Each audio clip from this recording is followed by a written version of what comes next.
Well, let's talk about Deepavali. And again, many of you have been celebrating already for a week or so. The official kind of celebrations were this weekend. And one of the main, and I would say probably most important elements of Deepavali, from my understanding, is the food and the fellowship, getting people together.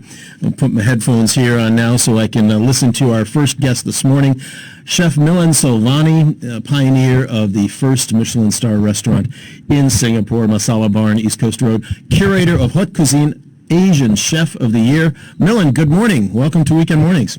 Good morning. How are you? Hang on. There you go. Milind, how about now? Can you hear me? I can hear you. Can you hear me? I can absolutely hear you. Thanks, Milind. Great to have you on with us today. And Milind, I know you've been so busy. You were working late last night, and I appreciate you getting up early this morning to talk with us.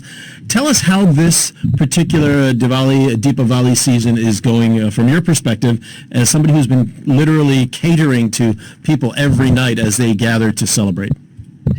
I think it is one of the best moments for this year, because this year 2020 actually got a lot of gloomy news rather than positive news all this year because of COVID.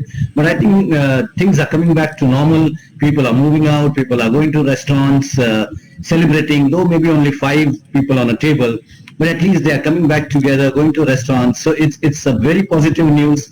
It's spreading a lot of positive cheer. So that's a very good sign towards the year end. Yeah, what are you seeing at your restaurant? Obviously, groups have to be small, right? But is it a pretty constant stream of people coming? So that's why, to encourage, encourage social distancing, we only take by bookings. So generally we try and avoid walk-ins so that, we can have this safe distancing. We can maintain the timings of different people visiting at different times. So we can provide them a good experience and at the same time help social distancing and not crowding in the restaurant. Yeah, we're talking with Milind Sovani, Asian Chef of the Year, the head of Masalaa Bar here in East Coast Road. Milind, let's talk a little bit about the food of Deepavali, of the Festival of Lights. Are there certain dishes that are generally associated with this time of year? Absolutely. Not only few, there are loads and loads of dishes associated with Deepavali, because any festival is not complete without the meals. Whatever the celebration is, the food is so integrated part of any food festival, and especially in India. And India being such a large country, there's so many different regions in India, so many different cities, and every region has its own unique way of celebrating Deepavali, the kind of recipes they make. So it's a fun atmosphere all year, and every region claims that their sweets or their dishes that they make are the best. So it's a good, healthy competition to have. And let's talk first about the main courses, the main dishes. What would people typically be ordering? Let's say at Masalaa Bar, what are they ordering the most of this year? I would say Deepavali, the first thing that comes to your mind is sweets. So definitely more than just eating out in a restaurant, Deepavali is about gifting. Deepavali is about celebrating, going to friends' place, carrying a box of sweets, or even if you're visiting them, they will prepare some sweets. So sweets becomes a part of even greeting each other. So though main courses are important, I think Deepavali starts by greeting each other with exchange of sweets or presenting or offering some sweets to start off the celebration. So I think my favorite. Yeah, go ahead. Sorry. I was just going to say my favorite, and I don't know the name of it. I'm sure you'll know it right away. Is it's I believe made from almond paste and it has the silver foil on top. What's the name of that one? Yes. It's actually not almond paste; it's the cashew paste. It's called the kaju katli. Yeah. Yes. So most of the sweets are made out of dry fruits or dairy products. So this year, as you asked me, right at the entrance of the restaurant, we have created few beautiful sweet boxes for Deepavali. And when I do, people know that Chef Michelin, when he does his cuisine, is generally try to keep it healthy and less sweet. So most of my sweets are less sweeter so that people can really enjoy and indulge into them. Also, I have one or two sweets which are actually sugar-free. So they're made out of dates and figs paste mixed with dry fruits. So as times evolve, earlier times we all could eat a lot of sweets and a lot of sweet products, but now people being health conscious, vegan, gluten-free, and so many different things. Yeah. It gives us chefs the opportunity to create new sweets for them so that they can enjoy the Deepavali and it's still guilt-free. Yeah, because often, I mean, in days gone by, years gone by, Indian food hasn't necessarily always been considered very healthy, right? You have a lot of fried foods and things like that, and very heavy creams and sauces. Do you sense that that's changing, especially at your restaurant? It's been changing over the years, and actually I would say Indian food is based on Ayurveda. So technically speaking, Indian food cannot be unhealthy, but it's a very well thought, well balanced diet. But over the years, I think to make the food more glamorous, the restaurant chefs and the restaurant cooks have been adding too much of butter, too much of cream, and making it heavy. So the original Indian food that we eat is not actually heavy, or rather I would say it's a very balanced meal. So I think now people are realizing that it's no point adding too much of cream and butter. So I think chefs are now toning down their measures and getting into authentic recipes which are healthy. And we're on with Chef Milind Sovani, who is the head of Masalaa Bar in East Coast Road, Asian Chef of the Year, of course, pioneer of Asia's first Michelin star restaurant. What is your favorite meal? If you were to sit down to a 3 or a 4-course meal, what would be on that menu? Oh, I love the coastal food from India.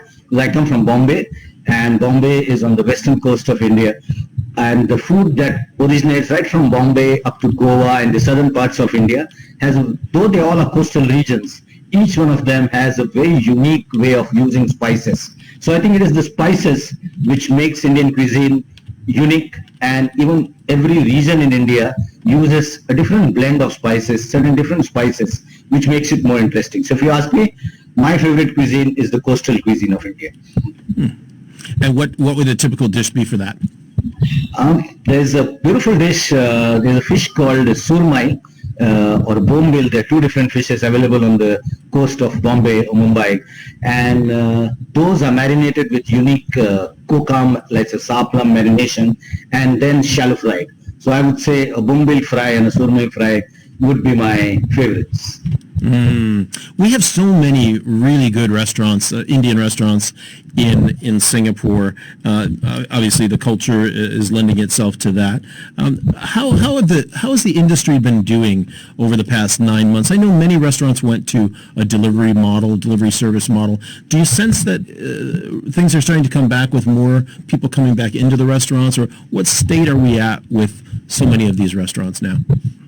I think when the whole lockdown started, the beauty of Singapore is most of the people are so used to getting food from outside or going out or eating that the home delivery business picked up pretty fast for most of the restaurants. So which was a very good sign that, like people in India, I would just make a comparison. We still cook at home a lot, because we do get domestic help. The tradition in India of cooking at home is very much still alive. But in places like Singapore, which are commercially successful, maybe both of husband and wife both working, so eating out is a big culture. So I think the first thing the restaurants realized was that takeaway business is going to increase, and I think most of us immediately tweaked our services, our kitchens, our production to help the takeout business. So I think the F&B industry did quite well in the takeout season, and I would say I am a very positive thinking person. Now that people are coming back to the restaurants, I have felt the restaurants are sometimes even finding a doubling of their business. That now they have a lot of people who are used to takeaway and the people who are also coming to the restaurant. So restaurants are getting busy with both, with the dining and the takeout, which is a good sign. That's a very good sign, and actually kind of surprising to hear. I mean, one would think it would sort of be one or the other. People can't wait to get back into the physical restaurant after having to eat at home for so many months, but it's good to see that now that they can do both. And have the delivery services kept up in terms of the customer experience and the quality to be able to get your food to people's homes in a timely manner? I think yes, and I think this is what the F&B industry has been very innovative.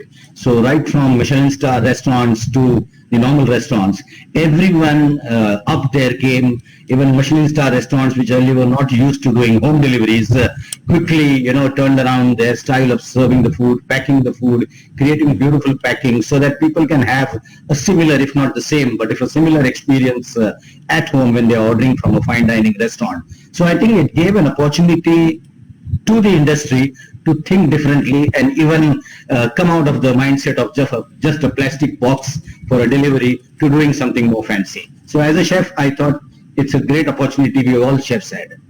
Yeah, we're speaking with Chef Milind Sovani, one of Singapore's, I would say, celebrity chefs, and you do so much to promote the cuisine of Singapore, especially the Indian cuisine. Do you find a certain pressure on yourself to keep innovating, to keep coming up with interesting dishes, things that people are going to really love and enjoy? In fact, innovation has been the hallmark of my career. And for someone who innovates himself, I always believe that reinventing yourself is the only way to remain ahead of the competition. Yeah. So, because I've been a chef in Singapore for 18 years. I'm a chef for last 36 years now. But in Singapore for last 18 years, and I've realized, which is a good thing, sometimes when people start copying you, for the initial period, it frustrates you. Because when you do a new dish, new presentation, people come, take photographs, go back and start those presentations in their restaurants. Yeah. So initially you feel bad, but sometimes you feel that's nice because people are copying you means you're doing something good. So, but that keeps you on the toes, and immediately I can do new presentations, new styles, new dishes. So I think it is this innovation and it is this thing that keeps me going, that every time I can do something new. Otherwise, surviving 34 years in this hard-working industry is not an easy job. Yeah, what's your signature dish this festive season? What do you or dishes that you're working on that people would find special to your restaurant, Masalaa Bar in East Coast Road? I've been known as a fine dining Indian chef for last 18 years for the kind of upmarket Indian restaurants I have done, and I had deliberately done those because when I came to Singapore, the Indian cuisine is a very popular cuisine, fine, but the image was around $6 to $7 banana leaf kind of an image of Indian cuisine. I put in a lot of efforts for all these years along with certain other fellow chefs, and the Indian cuisine now is considered a fine dining $100 cuisine. But at Masalaa Bar, essentially what I'm doing, because I've realized in these times where economically everyone in the world is kind of suffering, and the expenses, people want to control the expenses, I thought I'll create more fun cuisine. So what I'm doing now is I'm taking street food of India from different cities and presenting it in a contemporary style at an affordable price. So that is the new take on my new Indian cuisine. Well, I got to say, I'm looking forward to getting over to see you one of these days. I'll give you a little break, though. I'll wait until the festive season calms down a little bit, at least through this week, before I make my reservation. But looking forward to seeing you there. Chef Milind Sovani, the pioneer of Asia's first Michelin star restaurant called The Song of India, now the owner of Masalaa Bar in East Coast Road. Thanks so much for being with us. Happy Deepavali to you. Happy Deepavali to you, and happy Diwali to all Singaporeans. Thanks so much, Chef. We'll talk to you soon.